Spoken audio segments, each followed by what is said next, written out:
ఈ వేదిక మీద నుంచి తెలంగాణ రాష్ట్రంలో ఉన్న నలుమూలల కాంగ్రెస్ పార్టీ కార్యకర్తలకు నేను విజ్ఞప్తి చేస్తున్నా, ఇంకా మన యుద్ధం అయిపోలేదు, యుద్ధం విరామం మాత్రమే. రేపు పార్లమెంటు ఎన్నికల్లో 14 సీట్లు గెలిచినప్పుడే తెలంగాణ రాష్ట్రంలో కాంగ్రెస్ పార్టీ యుద్ధం గెలిచినట్టు. అందుకే మిత్రులారా, రాష్ట్రంలో ప్రభుత్వం వచ్చింది కాబట్టి ఇక మేము విశ్రాంతి తీసుకోవచ్చని ఏ కార్యకర్త కూడా అనుకోవడానికి లేదు. 17 సీట్లల్లో 14 సీట్లు గెలిచి పార్లమెంటులో మనం పట్టు సాధించినప్పుడే మన తెలంగాణ అభివృద్ధి పురోగతి వైపు పరిగెత్తుతుంది. మన సమస్యల్ని పార్లమెంటులో ప్రశ్నిస్తారు. అందుకే మిత్రులారా, ఇవాళ మన తెలంగాణ ప్రజల తరఫున నిలబడాలి, కొట్లాడాలి అంటే బీఆర్ఎస్ బీజేపీ కుట్రల్ని తిప్పి కొట్టాలి.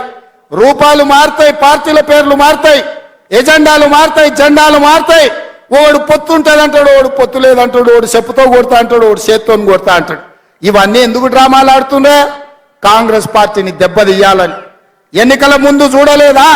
వాళ్ళిద్దరు కుట్రలు చేసి ఓట్లు చీల్చి బీఆర్ఎస్ గెలిచినా పర్వాలేదు, బీజేపీ ఓడినా పర్వాలేదని ప్రజలు ఆ రోజు ఈ పార్టీలు ప్రయత్నం చేస్తే ప్రజలు అప్రమత్తంగా ఉండి కాంగ్రెస్ పార్టీని గెలిపించింది కాబట్టి ఇవాళ ఇందిరమ్మ రాజ్యం వచ్చింది. ఇందిరమ్మ రాజ్యం వచ్చింది కాబట్టి 6 గ్యారంటీలలో మీకు ఇచ్చిన మాట ప్రకారం ప్రమాణ స్వీకారం చేసిన 48 గంటల్లోనే ఆడబిడ్డలకు రాష్ట్రం నలుమూలల ఆర్టీసీ బస్సులో ఉచిత ప్రయాణాన్ని కల్పించినాం. ఈ రోజు 18 కోట్ల ఆడబిడ్డలు వివిధ ప్రాంతాలు పుణ్యక్షేత్రాలు తిరుగుతున్నారు. ఇవాళ సమ్మక్క సారలమ్మ జాతరలో వేలాది లక్షలాది మంది ఆడబిడ్డలు సమ్మక్కని సారలమ్మను దర్శించుకుంటారంటే వందలాది వేలాది బస్సులను ఆడబిడ్డలకు ఉచితంగా మన ప్రభుత్వం ఏర్పాటు చేసింది కాబట్టి ఇవాళ ఆడబిడ్డలందరూ కూడా దర్శనం చేసుకుంటున్నారు.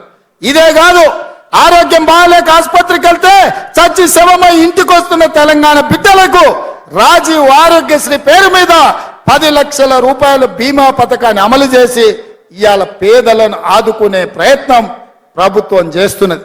ఇదే కాదు, తొందరలోనే మా ఆడబిడ్డలు కట్టెలపై కష్టాలు తీర్చి వాళ్ళ కన్నీళ్లు దూడవడానికి సోనియా మహిళ దీపం పథకం ఇచ్చింది. 400 రూపాయలకే సిలిండర్ వస్తే మోడీ కేడీ కలిసి 1200 రూపాయలు చేసారు సిలిండర్.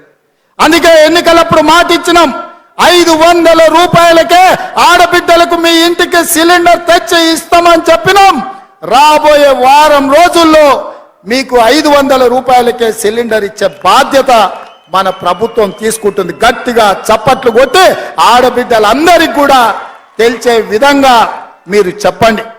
అదే విధంగా వ్యవసాయానికే ఉచిత